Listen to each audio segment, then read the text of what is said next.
Welcome back. Today we're going to do a super quick one on the Juzear Butterfly 61T. So first I want to thank HifiGO for arranging this on a tour.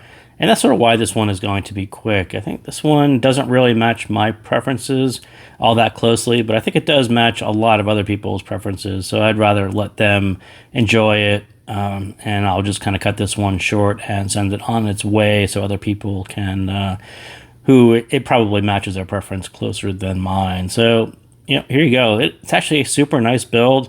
I think that this was one of the things that was marketed when it first came out. This little silver plated inset kind of thing right there. It's really cool. You don't see it all that often. You're starting to see it more often, but this is probably one that I noticed kind of off the bat when they announced it, and the cool faceplate with that little inset. And yeah, it's really cool.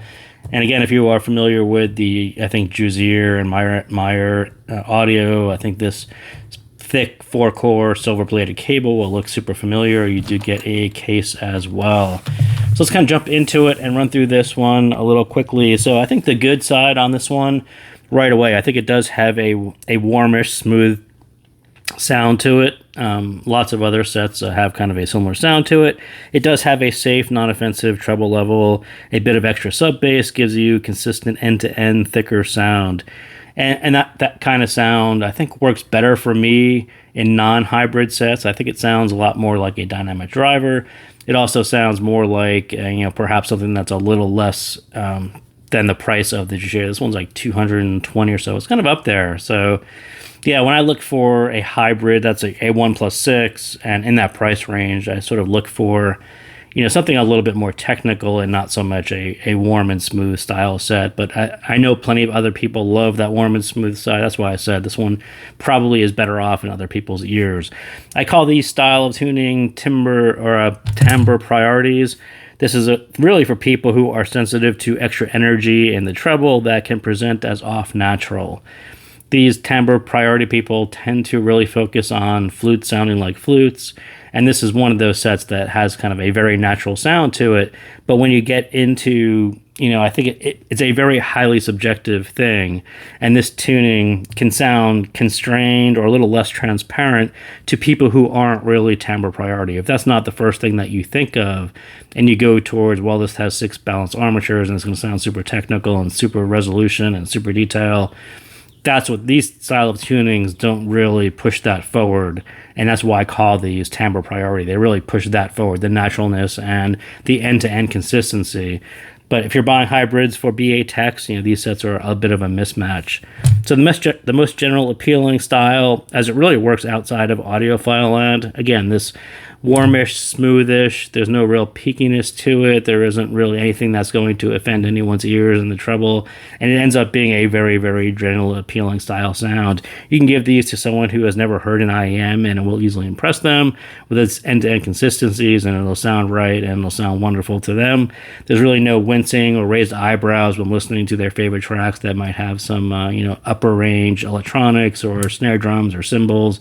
Some of those things that we get used to kind of ignoring or talking about and saying, oh, the treble's a little spicy. No spiciness here.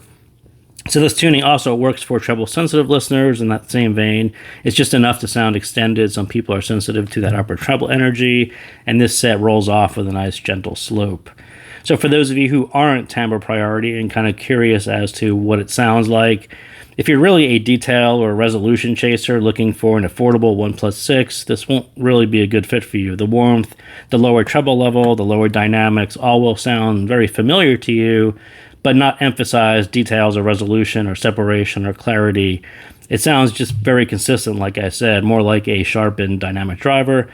If you're a balanced armature fan and you enjoy what balanced armatures can add to a dynamic driver in a hybrid configuration, that speed, the sharpness, the definition, the biting edge, the micro details, this is kind of a small step in that direction. That's why it sort of sounds like a hybrid and it takes a step in that direction. But again, I wouldn't say that is a priority on this set. It's sort of there in a form that's been tuned out to be a little bit more consistent. If you are a treble fan and an air fan, this will not sound as extended as you want.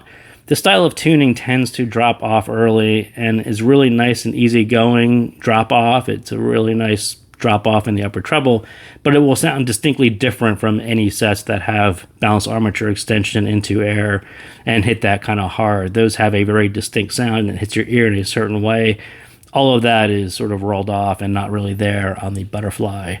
And also, in related to that air and upper treble, if you are a stage person, this is mostly going to be in your head and lacking the projection. It can have some width and depth because there's a little bit of mid bass and there's no bright ear gain, no bright spots, so it doesn't really come off as flat. It comes off as kind of nicely spaced in your head. But as a stage person, this one is quite a tough listen for me. And preferences matter a lot, right? Like I just said, I'm kind of a stage person. That's probably going to be one of my priorities.